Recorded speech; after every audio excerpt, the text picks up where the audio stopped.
नमस्कार दोस्तों, मैं अभिषेक शंकर आपका स्वागत करता हूं फिर से अपनी इस वीडियो में। और आज जो हम लेके आए हैं वो अभी हमने जो इससे पहले एक वीडियो बनाई थी एडवेंट ऑफ यूरोपियन, भारत में यूरोपियों का आगमन। उस सीरीज में ये हमारी अगली वीडियो है और इस वीडियो में हम आपको एमसीक्यू फॉर्म में कुछ क्वेश्चंस लेकर आए हैं और इनके माध्यम से जब आप हमारी पहली वीडियो देखेंगे तो ये एमसीक्यू सॉल्व करने में आपको मदद मिलेगी। ये सारे ही एमसीक्यू जो हमने इस सेशन में लिए हैं वो किसी ना किसी एग्जाम्स में पूछे गए हैं। वो यूपीएससी सिविल सर्विसेज में भी पूछे गए हैं और वो लोअर पीसीएस जैसे एग्जाम्स में भी पूछे गए हैं। तो हमने हर तरीके के हर स्टैंडर्ड क्वेश्चन को इसमें उठाने का प्रयास किया है और ये वीडियो आपके लिए काफ़ी ज़्यादा बेनिफिशियल होने वाली है। इस वीडियो को स्टार्ट करने से पहले मैं आप सभी लोगों का बहुत बहुत धन्यवाद करना चाहूँगा। आपने जो हमारी पहली वीडियो थी उसे बहुत ज़्यादा सपोर्ट किया, उसे बहुत ज़्यादा समर्थन दे रहे हैं, बहुत ज़्यादा पसंद कर रहे हैं। तो आप सबके इस कार्य से हमें बहुत ज़्यादा मोटिवेशन मिलता है और हम ऐसी ही वीडियो बनाने के लिए अपने आप को और ज़्यादा जिम्मेदार मानते हैं और आपके लिए अच्छे से अच्छा कंटेंट लेकर आने की कोशिश कर रहे हैं। स्टार्ट करते हैं अपनी वीडियो।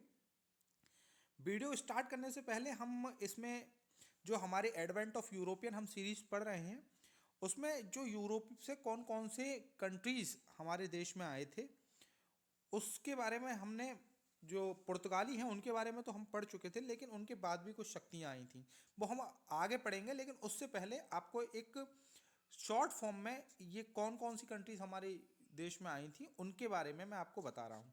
तो जो सबसे पहले आपको दिखाई दे रहा होगा, यहाँ धोनी से पूछ रहे हैं चीकू कि धोनी भाई क्या सच में ही पुर्तगाली आए थे पहले।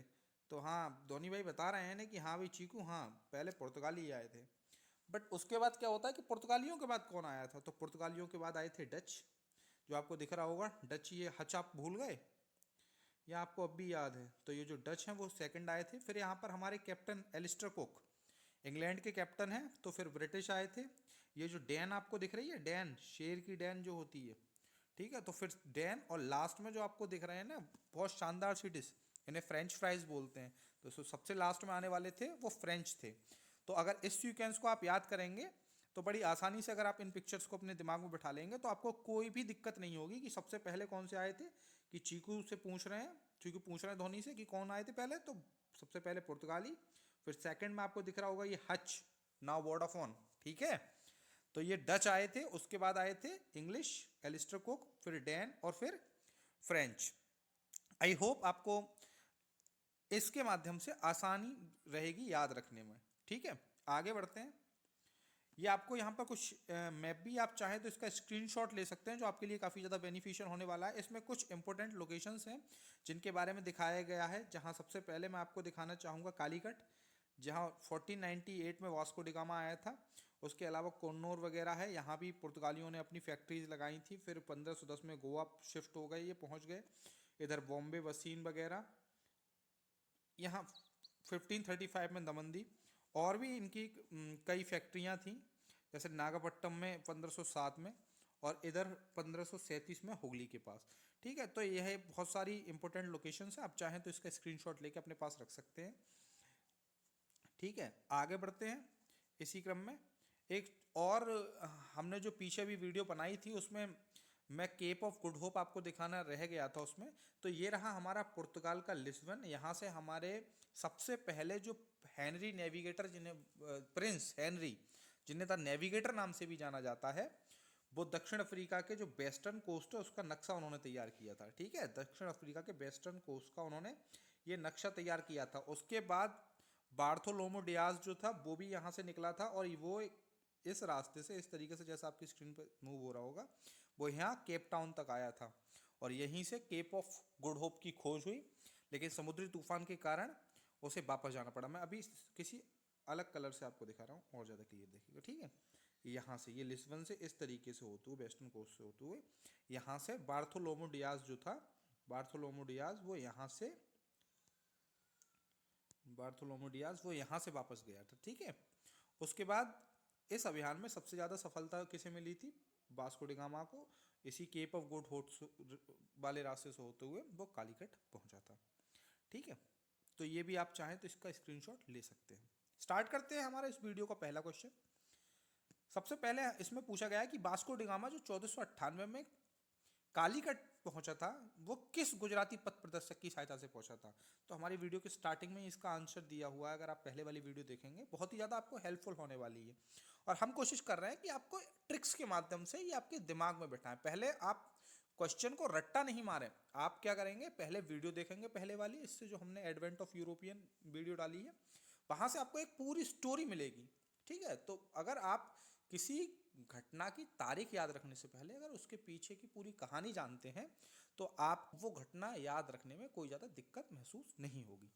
ठीक है, तो जो हमारे इस क्वेश्चन का आंसर है कि वास्को डी गामा 1498 में कालीकट पहुंचा तो किस गुजराती पथ प्रदर्शक की सहायता से पहुंचा? तो इसका option A Ahmad Ahmad ibn Majid नाम के एक गुजराती पथ प्रदर्शक थे, उनकी सहायता से वास्को डी गामा कालीकट के तट पर 1498 में पहुंचा। हमारा अगला क्वेश्चन है कि मध्यकाल में सर्वप्रथम भारत से व्यापार संबंध किसने स्थापित किए? मध्यकाल में सर्वप्रथम भारत से व्यापार संबंध किसने स्थापित किए? आपके पास ऑप्शन है, ऑप्शन ए डच, बी अंग्रेज, सी फ्रांसीसी, डी पुर्तगाली। तो सबसे पहले आने वाले जो थे मध्यकाल में वो पुर्तगाली थे। ये 1498 में इंडिया पहुंच चुके थे। वास्को डी गामा जो था वो सबसे पहला पुर्तगाली नागरिक था। ये आपको पुर्तगाल आपके मैप में भी दिखाई दे रहा होगा यूरोप में कि पुर्तगाल की लोकेशन क्या है। ठीक है, तो ये मैंने इस तरीके से बनाया है ताकि ये आपको जो जब आप इसे देखो आराम से पॉज करके बार बार अगर आप इन वीडियोस को देखेंगे, एक बार देखने से आपको सारी चीज़ें याद नहीं होंगी। पहले आप advent of the European first part देखिए, उसके बाद जब आप सेकंड पार्ट देखते वक्त ये क्वेश्चन एक दो बार सॉल्व करेंगे तो निश्चित रूप से आप इन क्वेश्चंस को सॉल्व कर पाएंगे। और इसी पे हम अपनी टेस्ट सीरीज भी आयोजित कर रहे हैं। तो इस संडे हम अपने जो लास्ट संडे को हमने टेस्ट सीरीज ली थी उसका रिजल्ट भी अनाउंस करेंगे। ठीक है, आगे बढ़ते हैं। अगला क्वेश्चन है कि पुर्तगाली उपनिवेश का प्रथम वायसराय भारत में कौन था? तो सबसे पहला जो वायसराय पुर्तगाली उपनिवेश का निर्धारित किया गया था वो था फ्रांसिस्को डी अल्मीडा। ठीक है, फ्रांसिस्को डी अल्मीडा ये सबसे पहला वायसराय था और ये 1505 में भारत आ गया था। ठीक है, नेक्स्ट क्वेश्चन है कि निम्नलिखित में से किसने वास्को डी गामा का कालीकट के तट पर स्वागत किया? तो उस समय कालीकट पर जो शासन था वो जमोरिन का शासन था, ऑप्शन 3। ठीक है, जमोरिन का शासन था और जमोरिन ने वास्को डी गामा का स्वागत किया। हालांकि वहां जो अरब व्यापारी थे उन्होंने इस चीज का विरोध किया। अब वो विरोध क्यों किया उसके लिए आप मैंने बता चुका हूं, एडवेंट ऑफ यूरोपियन पार्ट 1 देखें। यहाँ पे एक सूची दी गई है, हमें उससे मिलान करना है कि ये यात्री थे Vasco da gamma, Christopher Columbus, captain cook और तस्मान, ये किस किस देशों से थे। तो इसकी सही मैचिंग के लिए मैं आपको बहुत आसान कर देता हूं। जो वास्को डी गामा है उसके बारे में हम पढ़ चुके हैं, वो एक पुर्तगाली नागरिक था। क्रिस्टोफर कोलंबस कहाँ से निकला था? स्पेन से निकला था भारत की खोज में, लेकिन कहाँ पहुंच गया? अमेरिका पहुंच गया। कैप्टन कुक तो आपको पता ही है, एलिस्टर कुक कहाँ के? इंग्लैंड के लिए खेलते हैं। और तस्मान बचा तो वो कहाँ से था? पोलैंड से। ठीक है, नेक्स्ट क्वेश्चन इज भारत में पुर्तगाली शक्ति का वास्तविक संस्थापक कौन सा था? आपके पास ऑप्शन है Vasco da Gama, Albuquerque, sir George Oxenden, इनमें से कोई नहीं। तो the right answer is Albuquerque. Albuquerque को भारत में पुर्तगाली शक्ति का वास्तविक संस्थापक माना जाता है। इसने कौन कौन सी पॉलिसीज अपनाई उनके लिए फिर मैंने आपको बता दिया क्या देखना है आपको। ठीक है, वो सब क्लियर कर रखा है हमने पीछे। नेक्स्ट क्वेश्चन इज पुर्तगालियों ने किस स्थान पर सबसे पहले अपने दुर्ग का निर्माण किया? आपके पास ऑप्शन है Anjidiv, option B Kannur, option C Cochin, option D Goa. तो इस क्वेश्चन का जो राइट आंसर है वो है ऑप्शन सी। आपको कोचीन दिखाई दे रहा है, तो कोचीन इस क्वेश्चन का राइट आंसर है। ठीक है, सबसे पहले कहाँ फैक्ट्री स्थापित की उन्होंने? कोचीन। आपकी स्क्रीन पर भी आपको दिखाई दे रहा होगा। नेक्स्ट क्वेश्चन है कि किन यूरोपियों ने भारत में प्रथम रूप से सामुद्रिक व्यापारिक केंद्र स्थापित किए? किन भारतीयों ने प्रथम रूप से सामुद्रिक व्यापारिक केंद्र स्थापित किए? तो इस क्वेश्चन का राइट आंसर है ऑप्शन सी, पुर्तगाल। ठीक है, स्टार्टिंग में यही आए और इनके पास एक स्ट्रॉन्ग नेवल फोर्स हुआ करती थी। ठीक है, और जिसने बहुत ज़्यादा एक समय के लिए हिंद महासागर पर अल्बुकर्क के समय में पूरा कब्जा भी जमा लिया था। वो किस तरीके से जमाया था? ब्लू वाटर पॉलिसी के अंतर्गत इसने सबसे पहले क्या कैप्चर किया? 1510 में इसमें गोवा कैप्चर किया। फिर इसने मलक्का स्ट्रेट को कैप्चर किया। मलक्का स्ट्रेट कहाँ है वो हम मैप में पहले बता चुके हैं। और उसके बाद इसने जो था जो आपकी हरमूज जिसे बोलते हैं हम, ठीक है, वहाँ भी उसने कैप्चर किया। तो इस तरीके से उसने हिंद महासागर पे अपना कब्जा जमा लिया था।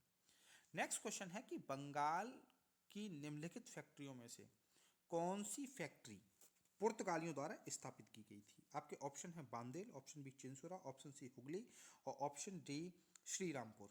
इस क्वेश्चन का राइट आंसर है ऑप्शन सी हुगली। ठीक है, ये हमने हुगली दिखाई है यहाँ पे, वेस्ट बंगाल में है, तो हुगली सबसे पहले इन्होंने इस्टेब्लिश की थी। और ये कब इस्टेब्लिश की थी? 1534 ईस्वी में। ठीक है, 1534 ईस्वी में पुर्तगालियों ने एक शासक हुआ करते थे बंगाल के, गयासुद्दीन महमूद शाह। ठीक है, उनसे यहाँ पर फैक्ट्री स्टैब्लिश करने की अनुमति मांगी थी और उसके बाद इन्होंने यहाँ पर हुगली में फैक्ट्री स्टैब्लिश की थी। नेक्स्ट क्वेश्चन है कि पांडिचेरी के संबंध में कुछ कथन दिए गए हैं, इन पे आपको विचार करना है। पहला कथन है कि पांडिचेरी पर कब्जा करने वाली सबसे पहली यूरोपीय शक्ति पुर्तगाली थे। दूसरा है कि पांडिचेरी पर कब्जा करने वाली दूसरी यूरोपीय फ्रांसीसी थे। और तीसरा है कि पांडिचेरी पर अंग्रेजों ने कभी कब्जा नहीं किया। अब आपको बताना है कि ऑप्शन ए सही है, ऑप्शन 2 और 3 सही है, ऑप्शन 3 सही है या ऑप्शन 1 2 3 सही है। तो इस क्वेश्चन का जो राइट आंसर है वो है ऑप्शन फर्स्ट। ऑप्शन फर्स्ट क्या कह रहा है कि पांडिचेरी ने सर्वप्रथम पुर्तगालियों ने अपना उपनिवेश स्थापित किया था। अब पांडिचेरी पर कब्जा करने वाली दूसरी शक्ति कौन थी? तो दूसरी शक्ति थे डच। और अंग्रेजों ने पांडिचेरी पर 1793 में कब्जा कर लिया था। ठीक है, तो अगर ये कह रहे हैं कि पांडिचेरी पर अंग्रेजों का कभी कब्जा नहीं रहा तो ये गलत है। ठीक है, तो ऑप्शन बी और ऑप्शन सी गलत है। दूसरी शक्ति कौन थे? दूसरी शक्ति थे यूरोपीय शक्ति। दूसरी यूरोपीय शक्ति फ्रांसीसी नहीं थे, बल्कि दूसरी यूरोपीय शक्ति थे डच। ठीक है, और अंग्रेजों ने 1753 में भी पांडिचेरी को कैप्चर किया था, तो ऐसा नहीं है कि उन्होंने कैप्चर नहीं किया था। नेक्स्ट क्वेश्चन है कि हुगली को बंगाल की खाड़ी समुद्री लूटपाट के लिए किसने अड्डा बनाया? हुगली को बंगाल की खाड़ी में समुद्री लूटपाट के लिए अड्डा किसने बनाया था? तो देखिए, जब आप पुर्तगालियों के पतन का कारण पढ़ेंगे तो वहां ये भी पढ़ेंगे कि जो पुर्तगालियों की नीति रही थी, लूटपाट की नीति, या कुछ वो धार्मिक मामलों में हस्तक्षेप कर रहे थे, तो इन सब की वजह से भी इनका पतन हो गया था। ठीक है, तो जो समुद्री लूटपाट के लिए हुगली का जिन्होंने बंगाल की खाड़ी में यूज़ किया वो थे पुर्तगाली। नेक्स्ट क्वेश्चन है कि कोलकाता का संस्थापक कौन था? तो कोलकाता का संस्थापक था जॉब चार्नक। ठीक है, जिसने कोलकाता को इस्टेब्लिश किया था। ठीक है, और इसने क्या किया था कि कासिम बाजार फैक्ट्री के प्रमुख था ये, और इसने अंग्रेजों के व्यापार के केंद्र के लिए हुगली के स्थान पर सूतानाती और सुतनौती, जिसे कलकत्ता के नाम से भी बोला जाता है, उसे चुना। और इसने किस तरीके से इस्टेब्लिश किया, तो हम इसके संबंध में जो अपनी आगे ब्रिटिश शक्तियों के इस्टेब्लिशमेंट पढ़ाएंगे उसमें इनके बारे में चर्चा करेंगे। नेक्स्ट क्वेश्चन है कि भारत में ईस्ट इंडिया कंपनी की ही सफलता का राज क्या था? मतलब ईस्ट इंडिया कंपनी इतनी सक्सेसफुल कि उसने किस बेसिस पे सफलता प्राप्त की? ऑप्शन है आपके पास कि क्या भारत में राष्ट्रीयता की भावना की कमी थी? ऑप्शन सेकंड है कि कंपनी की सेना को पश्चिमी देशों में प्रशिक्षण मिला था और उनके पास अत्याधुनिक हथियार थे जो उस समय होने चाहिए थे। और दूसरा है भारतीय सैनिकों में राष्ट्रीय भावना का अभाव था, जिसके फलस्वरूप कोई भी जो उन्हें अच्छा वेतन दे उनकी सेवा में वो लग जाते थे। तो अगर देखा जाए तो ये तीनों ही ऑप्शन सही हैं। इस क्वेश्चन का जो राइट आंसर होगा वो ऑप्शन 4। उस समय देश में राष्ट्रीयता की भावना की भी कमी देखी गई थी। कंपनी को जो सैनिक हुआ करते थे तो वेस्टर्न कंट्रीज में प्रशिक्षण प्राप्त थे और उनके पास मॉडर्न वेपन हुआ करते थे। इसके अलावा भारतीय सैनिकों में भी राष्ट्रीयता की भावना का कहीं ना कहीं अभाव था। नेक्स्ट क्वेश्चन है कि निम्नलिखित ब्रिटिश कंपनियों में से किस कंपनी ने भारत में व्यापार करने का पहला अधिकार प्राप्त किया? आपके ऑप्शन है, option A Levant company, option B है East India company, option C है the English company trading to East Indies और ऑप्शन डी है ओस्टेंड कंपनी। तो 1593 ईस्वी में 1593 में द लीवेंट जो कंपनी है उसने स्थल मार्ग से भारत में व्यापार करने का अधिकार प्राप्त कर लिया था। 31 दिसंबर सन 1600 ईस्वी में महारानी एलिजाबेथ ने the governor and company of merchants of London trending into the East Indies नाम से एक अधिकार पत्र दिया था समुद्री रास्ते से अंग्रेजों के लिए जो व्यापार करने का था। लेकिन उससे पहले 1593 ईस्वी में द लीवेंट कंपनी जो थी उसे ये राइट मिल चुका है। ठीक है, आप इन्हें याद करने के लिए इन पिक्चर्स का भी इजीली यूज कर सकते हैं। ठीक है, ये आपकी मेमोरीज को बढ़ाने के लिए है। ठीक है, नेक्स्ट क्वेश्चन है कि लंदन में ब्रिटिश ईस्ट इंडिया कंपनी के गठन के समय भारत में कौन बादशाह रहा था? ठीक है, ये क्वेश्चन आपका यूपीपीसीएस प्री 2012 में और यूपीपीसीएस लोअर 2004 में भी पूछा गया है। इस क्वेश्चन का राइट आंसर है कि जब लंदन में ब्रिटिश ईस्ट इंडिया कंपनी का एस्टेब्लिशमेंट हुआ था, तो वहाँ ये आपको दिखाई दे रहे होंगे महाराज जिनके हाथ में ये बाज है, ये अकबर। ठीक है, नेक्स्ट क्वेश्चन है कि किस मुगल सम्राट के समय में ईस्ट इंडिया कंपनी ने भारत में सर्वप्रथम अपना कारखाना स्थापित किया? तो इस क्वेश्चन का राइट आंसर है ऑप्शन बी, जहांगीर। ये आपको दिखाई दे रहे होंगे कुछ, सलीम, जहांगीर हैं बेटा, सलीम। तो ये थोड़े मस्त मौला टाइप के आदमी थे, जो मन में आया था वो करते थे। पिताजी की बात नहीं मानी, अंग्रेजों की फैक्ट्री लगवा दी, और फिर उन्होंने क्या किया वो आप सबको मालूम ही है। तो जो पहली फैक्ट्री स्टेब्लिश की गई थी वो 1611 में अस्थायी रूप से एक मछलीपट्टनम में कारखाना है वहाँ स्थापित की गई थी, और परमानेंटली जो स्थापित की थी तो 1613 में सूरत में स्टेब्लिश की गई थी। नेक्स्ट क्वेश्चन है कि भारत में 1613 ईस्वी में अंग्रेजों ने अपनी पहली फैक्ट्री कहाँ स्थापित की? The right answer you know very well before this question is option D, Surat. Next question है कि निम्नलिखित यूरोपीय व्यापारिक कंपनियों में से किसने सूरत में सर्वप्रथम अपना कारखाना स्थापित किया? आपके पास ऑप्शन है, ऑप्शन ए डचों ने, ऑप्शन बी अंग्रेजों ने, ऑप्शन सी फ्रांसीसियों ने, और ऑप्शन डी है आपका पुर्तगालियों ने। तो इस क्वेश्चन का राइट आंसर जो है वो अंग्रेजों ने सूरत में सबसे पहले जो अपना कारखाना स्थापित किया था वो अंग्रेजों ने स्थापित किया था। और 1613 में, जैसा कि हम पहले जिक्र कर चुके हैं, जहांगीर के समय में ऐसा हुआ था। और हालांकि एक कारखाना 1611 ईस्वी में भी बनाया गया था, कहाँ, मसूलीपट्टनम में, but that was not a stable company, कारखाना, जिसे कंपनी बोलो या जो भी बोलो आप। ठीक है, नेक्स्ट क्वेश्चन है कि ईस्ट इंडिया कंपनी के प्रारंभिक दौर में वेस्टर्न प्रेसिडेंसी कहाँ हुआ करती थी? बहुत ही अच्छा क्वेश्चन है। तो ईस्ट इंडिया कंपनी के समय में जो वेस्टर्न प्रेसिडेंसी हुआ करती थी वो सूरत हुआ करती थी। नेक्स्ट क्वेश्चन है, ईस्ट इंडिया कंपनी के किस अंग्रेज गवर्नर को औरंगजेब द्वारा भारत से निष्कासित कर दिया गया? उसका क्यों निष्कासित कर दिया? अब पहले तो मैं आपके पास ऑप्शन दे रहा हूँ कि ऑप्शन ए है Aungier, option B sir John Child, option B sir John Dear, और ऑप्शन सी है सर निकोलस बैट। तो इस क्वेश्चन का राइट आंसर है सर जॉन चाइल्ड। इन जॉन चाइल्ड ने क्या किया कि 1688 ईस्वी में बम्बई और उसके जो पश्चिमी समुद्री तट हैं उनके जो मुगल बंदरगाह थे उन पर इन्होंने डेरा डाल दिया। और क्या हुआ कि वहाँ पर जो हज यात्री वगैरह थे उनको इन्होंने बंदी बना लिया, और उस चीज़ से मुगल बादशाह औरंगजेब नाराज हो गए और उन्होंने इन्हें क्या किया कि भारत से निष्कासित कर दिया। बहुत ही अच्छा क्वेश्चन है, एमपीपीसीएस प्री 2008 में पूछा गया। इस क्वेश्चन का right answer sir John child, जिन्हें अंग्रेज गवर्नर द्वारा क्या कर दिया, अब पहले ऐसे अंग्रेज गवर्नर थे जिन्हें ईस्ट इंडिया कंपनी, इस अंग्रेज गवर्नर को औरंगजेब ने निष्कासित कर दिया था, तो sir John child. Next question ये है कि कर्नाटक युद्ध किन किन के मध्य लड़ा गया? तो जो कर्नाटक वॉर है वो 3 कर्नाटक वॉर हुए थे, उनके बारे में डिटेल रूप से हम देखेंगे, but the right answer is अंग्रेज एंड फ्रांसीसी, इंग्लिश और French, E and F, English and French. ठीक है, नेक्स्ट क्वेश्चन है कि प्रथम कर्नाटक युद्ध का तात्कालिक कारण क्या था? तो प्रथम कर्नाटक युद्ध का तात्कालिक कारण क्या था? ऑप्शन में देखिए बहुत ही अच्छा और क्लोजिंग ऑप्शन है। पहले तो अंग्रेज और फ्रांसीसियों के बीच प्रतिद्वंदता थी, ये अभी इफेक्टिव नहीं है। सेकंड ऑप्शन दे रहा है ऑस्ट्रिया में राजगद्दी की जंग, ये संभव हो सकता है। ऑप्शन डी कर्नाटक की राजगद्दी का मसला, ये भी नहीं है, ऐसा कुछ नहीं था। ऑप्शन डी है कि अंग्रेजों द्वारा फ्रांसीसी जहाज़ों का अधिग्रहण। देखिए हुआ क्या था कि 1740 ईस्वी में ऑस्ट्रिया में एक उत्तराधिकार के लिए युद्ध शुरू हो गया, और युद्ध शुरू होने के बाद जो इंग्लिश और फ्रेंच यहाँ पर बस्तियाँ थीं उन्हें उनकी गवर्नमेंट से ऑर्डर नहीं मिले थे। ठीक है, उन्हें वहाँ की गवर्नमेंट से नहीं मिले थे, लेकिन चूंकि जो ऑस्ट्रिया का युद्ध हो रहा था उसमें दोनों शक्तियाँ इंग्लिश और फ्रेंच इन्वॉल्व थीं और आपस में एक दूसरे में प्रतिद्वंदता थी, तो उससे प्रभावित होकर भारत में भी उन दोनों ही शक्तियों के मध्य युद्ध छिड़ गया।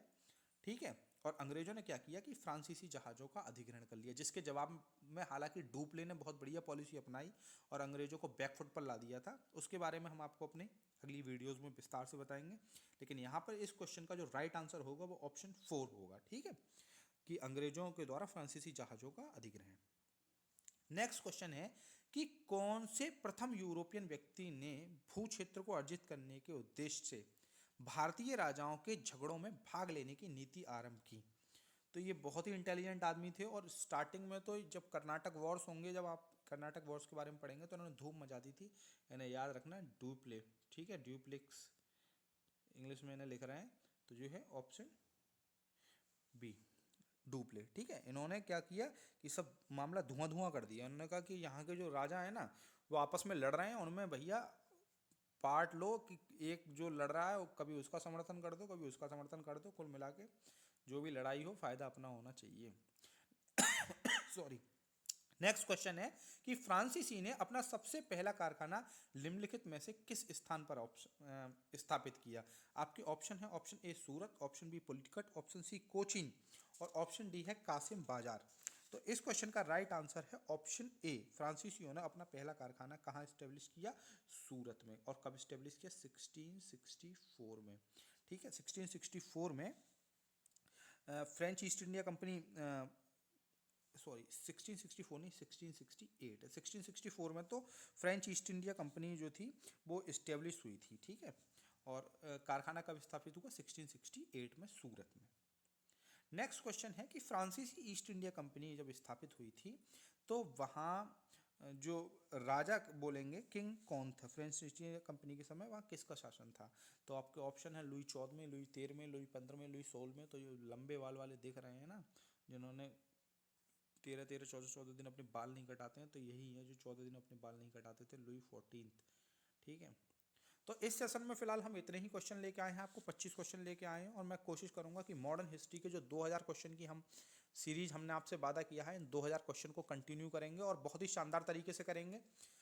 इन क्वेश्चंस में अगर कहीं डाउट हो तो आप जो हमारी पहली वीडियो उसे देख सकते हैं, और जब हम दूसरी वीडियो कल तक आपको अपलोड करेंगे, ठीक है, उसके बाद जो शेष क्वेश्चन हैं उनके भी सारे डाउट्स खत्म हो जाएंगे। I hope this will series will help you. All the best for your. और स्पेशल लेखपाल के लिए आप सारे क्वेश्चन कवर करिए, क्योंकि जो यूपी के एग्जाम है उनमें रिपीटेड क्वेश्चन बहुत ज़्यादा पूछे जा रहे हैं। हाल ही में यूपी टीईटी एग्जाम हुआ, उसके जो जूनियर वाला एग्जाम था उसमें 150 के 150 क्वेश्चन रिपीट हुए हैं, और जो पहले ही शिफ्ट वाला पेपर था प्राइमरी के लिए उसमें भी लगभग 100 क्वेश्चन ऐसा बताया जा रहा है कि क्वेश्चन आए हैं। तो प्रीवियस ईयर क्वेश्चंस का यूपी के एग्जाम्स में क्या महत्व है ये आप सभी लोग अच्छे से जानते हैं। बने रहिए हमारे साथ, जैसा आपने पहली वीडियोस को प्यार दिया है वैसे ही आप हमें इस वीडियो को प्यार दीजिए। ठीक है, बहुत बहुत धन्यवाद। ज़्यादा से ज़्यादा शेयर करें और हमारे चैनल को सब्सक्राइब करें। जय हिंद, जय भारत।